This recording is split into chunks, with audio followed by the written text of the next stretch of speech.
Hi hello friends, welcome back to Media Talks. நான் உங்கள் Mounika. So வெண்ணிலா இருக்காங்க இல்லையா, வைஷாலி இருக்காங்கல்ல. ஸோ அவங்க வந்து பார்த்திங்கன்னா ரீசெண்டாக எடுத்த ஒரு சீனோட பிடிஎஸ் வந்து ஷேர் பண்ணியிருந்தாங்க. அதாவது நம்ம வெண்ணிலா வந்து வெண்ணிலா கிட்ட காவேரி பேசுகிற அந்த ஒரு சீன் வந்து ஷூட் பண்ணிட்டு இருந்தது. அதுக்கப்புறம் காவேரி அழைச்சிட்டு போவாங்க இல்லையா வெண்ணிலா வெளியில். ஸோ அந்த நர்ஸ் கெட்டை போட்டு ஸோ அந்த சீன்ஸ்லாம் வந்து பிடிஎஸில் நமக்கு வந்து ஷேர் பண்ணியிருந்தாங்க. அதை பார்க்கும்போதே கொஞ்சம் ஃபன்னியாகவும் இருந்துச்சு. பட் எந்தளவுக்கு அவங்க வந்து எஃபர்ட் போடுறாங்க அப்படின்னு அந்த ஒரு சீன் மூலியமாக நமக்கு கிளியராக புரியும். பட் இந்த இடத்துல வைஷாலியை பற்றி தனியாக பேசி ஆகணும் அப்படின்னு சொல்லிட்டு நான் இருந்தேன். பிகாஸ் இந்த மாதிரி ப்ரெக்னென்ட் டைமில் அதுவும் அது நிற மாதம்னு சொல்லுவாங்க இல்லையா, அதில் வந்து எவ்வளோ கஷ்டம். நார்மலாக நடக்கிறதே ரொம்ப கஷ்டம். அடி எடுத்து வைக்கிறதே பொறுமையாக தான் அடி எடுத்து வைக்கணும்.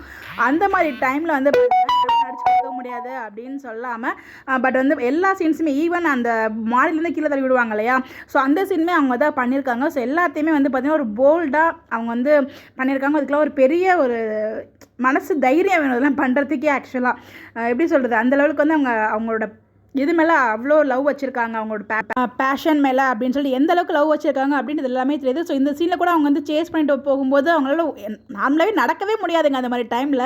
பட் அவங்க வந்து ஓட ட்ரை பண்ணியிருக்காங்க. ஸோ அதுக்கப்புறம் தலையில் அடிப்பட்டதை வச்சு வந்து பார்த்திங்கன்னா இந்த மாதிரி வந்து மேனேஜ் பண்ணியிருக்காங்க. பட் இந்த அளவுக்கு அவங்க ரிஸ்க் எடுத்திருக்காங்க. அதே மாதிரி மாடலும் தள்ளிவிட்ட சீன்ஸ் எல்லாமே கூட கஷ்டமாக தான் அது எல்லாமே மேக் பண்ணியிருக்கணும்.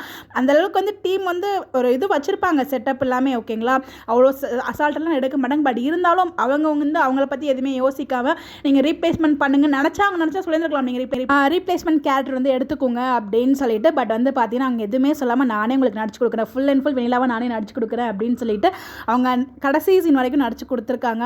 அவங்க என்ன எதிர்பார்த்தாங்களோ அதே மாதிரியே டீம் எதிர்பார்த்த மாதிரி வந்து எல்லா சீன்ஸுமே அவ்வளோ சூப்பராக வந்து நடிச்சு கொடுத்துருக்காங்க. அதுக்குலாம் வந்து பெரிய மனசு வேணும், அதுக்கு பெரிய லவ் வேணும், அவங்க பேஷன் வேலை. அந்த லவ் வந்து எந்த லெவலுக்கு இருக்குது அப்படிங்கிறது ரொம்ப அழகாக வந்து காமிச்சிருக்காங்க. உண்மையிலே இதுக்கெல்லாம் வந்து ஒரு மிகப்பெரிய வாழ்த்துக்கள். ஸோ ஒரு பெரிய ஹேட்ஸ் ஆஃப். அவங்க மேலே வந்து நம்மளுக்கு இன்னும் வந்து ஒரு கூடுதலான மதிப்பு வருதெல்லாம் பார்க்கும்போது அந்த ஒரு ரீசனுக்காக தான் அவங்களுக்கு ஒரு ஸ்பெஷல் வீடியோ மென்ஷன் பண்ணியே பேசணும்னு நினச்சி எதிர்பார்த்தா அதுக்கப்புறம் ஃபைனலாக அவங்கள ஒரு பிடிஎஸ் வந்து ஷேர் பண்ணியிருந்தாங்க. அதுவும் பேசிடலாம் அப்படின்னு சொல்லிட்டு இந்த வீடியோ உங்களுக்காக நான் ஷேர் பண்ணியிருக்கேன். இங்கே எந்த ஒரு சீரியல் மட்டும் பண்ணல, இன்னும் 2 சீரியல்ஸ் வந்து பண்ணிட்டு இருக்காங்க. ஆனந்தராகம், அதுக்கப்புறம் வந்து பார்த்திங்கன்னா கெட்டிமேளம். ஸோ ஆக்சுவலாக 3 சேனலில் 3 சீரியல் வந்து பண்ணிகிட்டு இருக்காங்க. இதில் அவங்களோட கேரக்டர் 2 ஆயிடுச்சு. 2 சீரியல்ஸ் பற்றி எனக்கு தெரியல. கூடிய சீக்கிரமே உங்களுக்கு வந்து மேக்ஸிமம் 1 or 2 மந்த்தில் உங்களுக்கு வந்து பேபியுமே பார்ன் ஆகணும். ஸோ நல்லபடியாக உங்களுக்கு குழந்தை பிறக்கணும், அவங்களும் ஆரோக்கியமாக இருக்கணும், குழந்தையும் ஆரோக்கியமாக இருக்கணும். கூடிய சீக்கிரமே அவங்களுக்கு பிடிச்ச ஸோ எல்லாமே ரெக்கவர் ஆகி நார்மலானதுக்கப்புறம் சீக்கிரமாகவே அவங்களோட ஆக்டிங் கெரியருக்கு கம்பேக் கொடுக்கணும் அப்படிங்கிறது இந்த இடத்துல அட்வான்ஸாக விஷயம் சொல்லிடலாம். ஸோ வாழ்த்துக்கள் நம்ம வைஷாலி. ஸோ உங்களே வந்து பார்த்திங்கன்னா அவங்க சீரியல்ஸ் தான் வந்து நெகட்டிவ் கேரக்டர் பண்ணுவாங்க. பட் ரியல் லைஃப்பில் ஒரு குட்டி குழந்தை மாதிரி தான் அவங்க கேரக்டர். ஸோ உண்மையில் வந்து அது வந்து மென்ஷன் பண்ணியே ஆகணும். ஸோ யாரெல்லாம் உங்களுக்கு விஷ் பண்ணிருக்கலாம் மறக்காமல் கமெண்ட்டில் விஷ் பண்ணுங்கள். ஒன்ஸ் அகெயின் மிக பெரிய வாழ்த்துக்கள் அவங்களோட எஃபர்ட்ஸ்க்கு.